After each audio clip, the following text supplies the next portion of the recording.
75 വയസ്സ് കഴിഞ്ഞവർ വിരമിക്കണമെന്ന നിലപാട് തിരുത്തിയ ആർഎസ്എസ് മേധാവി മോഹൻ ഭഗവത് താൻ വിരമിക്കുമെന്നോ മറ്റാരെങ്കിലും 75 വയസ്സ് തികയുമ്പോൾ വിരമിക്കണമെന്നോ പറഞ്ഞിട്ടില്ല എന്നാണ് ഇപ്പോൾ അദ്ദേഹം വ്യക്തമാക്കുന്നത്. സംഘടന പറയുന്നത് ഞങ്ങൾ ചെയ്യും എന്നുകൂടി അദ്ദേഹം ചേർത്ത് വെക്കുകയും ചെയ്യുന്നുണ്ട്.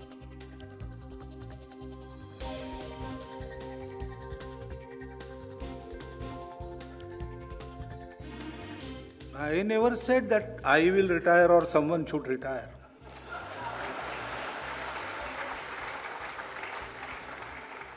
In Sangha, we Swayamsevaks, we are given a job, whether we want it or not. So, if I am 80 years old and Sangha will tell me, go run a shaka, I will have to go.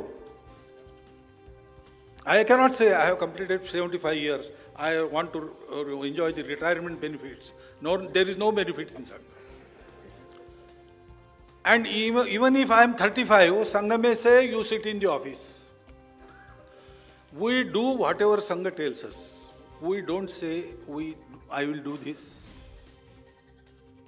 വിവരങ്ങളുമായി മനു ഭരത് ചേരുന്നുണ്ട്. മനു, നേരത്തെ ഈ മോഹൻ ഭഗവത് നടത്തിയ പരാമർശം വലിയ തോതിൽ ചർച്ച ചെയ്യപ്പെട്ടിരുന്നു. പ്രത്യേകിച്ച് രാഷ്ട്രീയ നേതാക്കളെയൊക്കെ ഉദ്ദേശം വെച്ചുള്ള പരാമർശം എന്ന തരത്തിലും വിലയിരുത്തപ്പെട്ടിരുന്ന ഒരു പശ്ചാത്തലമുണ്ട്. പക്ഷേ അദ്ദേഹം ഇപ്പോൾ പറയുന്നത് താൻ അങ്ങനെ പറഞ്ഞിട്ടില്ല എന്നാണ്. എന്താണ് പറയുന്നത്?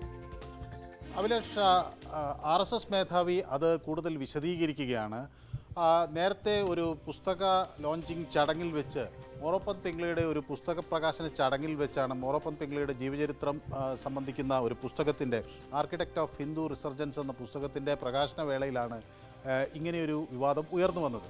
അതിൽ ഇന്നത് RSS മേധാവി അതിന് വിശദീകരണം നൽകും. താൻ അന്ന് പറഞ്ഞത് ഇത് പിംഗളെ പറഞ്ഞ ഒരു വാക്കായിരുന്നു. 75 വയസ്സ് കഴിഞ്ഞ ആളുകൾക്ക് ഷോള് കിട്ടുമ്പോൾ അവരെ മാറിയിരിക്കണം എന്ന് പൊതുസമൂഹം ആഗ്രഹിക്കുന്നതിന് തുല്യമാണെന്നൊരു തമാശ രൂപത്തിൽ പിംഗളെ പറഞ്ഞതിനെ താൻ അനുസ്മരിക്കുകയാണ് ചെയ്തത്. അതാണ് മറ്റൊരാൾ അല്ലെങ്കിൽ താനോ മറ്റൊരാളോ 75 വയസ്സാകുമ്പോൾ റിട്ടയർ ചെയ്യണം എന്ന തരത്തിൽ വ്യാഖ്യാനിക്കപ്പെട്ടത് എന്ന് RSS മേധാവി പറഞ്ഞു വയ്ക്കുന്നു. ഇതിനെ സംബന്ധിച്ചുള്ള വിവാദങ്ങളെന്ന് പുറത്തു വന്ന ഘട്ടത്തിൽ തന്നെ RSS നേതാവായ റാം മാധവും ഇതിനെ സംബന്ധിച്ചുള്ള വിശദീകരണങ്ങൾ നൽകിയിരുന്നു. ഏതായാലും ഇപ്പോൾ ആ കാര്യം വ്യക്തമായിരിക്കുന്നു. 75-ൽ ഒരു റിട്ടയർമെൻ്റ് എന്നത് ആർക്കും തീരുമാനിക്കാനാവില്ല. അത് സംഘടന പറയുന്നത് പോലെ പ്രവർത്തിക്കുക. ഒരുപക്ഷെ 80-ാം വയസ്സിൽ തന്നോട് ഒരു ശാഖയുടെ നിയന്ത്രണം ഏറ്റെടുക്കാൻ ആവശ്യപ്പെട്ടാൽ ഉടനെ അത് ചെയ്യുക എന്നതാണ് തൻ്റെ ദൗത്യം. അല്ല, ചിലപ്പോൾ ഒരു 35-കാരനോട് പുറത്തു പോകേണ്ട, ഓഫീസിലിരുന്ന് ജോലികൾ നോക്കാൻ പറഞ്ഞാൽ അവിടെ ഓഫീസ് ജോലി ചെയ്യുക. അപ്പോൾ തങ്ങൾ എന്ത് ചെയ്യണമെന്ന് തീരുമാനിക്കാനുള്ള ഉത്തരവാദിത്വം സംഘടനയ്ക്കാണ്. സംഘടന എന്ത് പറയുന്നോ അതനുസരിക്കുകയാണ് രീതി എന്ന് RSS മേധാവി പറഞ്ഞു വയ്ക്കുകയും ചെയ്യുന്നു. ഒരുപക്ഷെ അന്നുണ്ടായ വിവാദങ്ങൾക്ക് ഇതൊരു വിരാമമാകാം. ചിലപ്പോൾ ഇത് കൂടുതൽ വലിയ വിവാദങ്ങളിലേക്ക് കാര്യങ്ങൾ നീങ്ങുകയും ചെയ്യാം. യെസ്, ആ വാർത്തയുടെ വിശദാംശങ്ങളാണ് മനു ഭരത് നൽകിയത്. നേരത്തെ സൂചിപ്പിച്ചു രാജ്നാഥ് സിംഗ് പറയുന്നത് പോലെ ചില യുദ്ധങ്ങൾ നീണ്ടു നിന്നേക്കാമെന്ന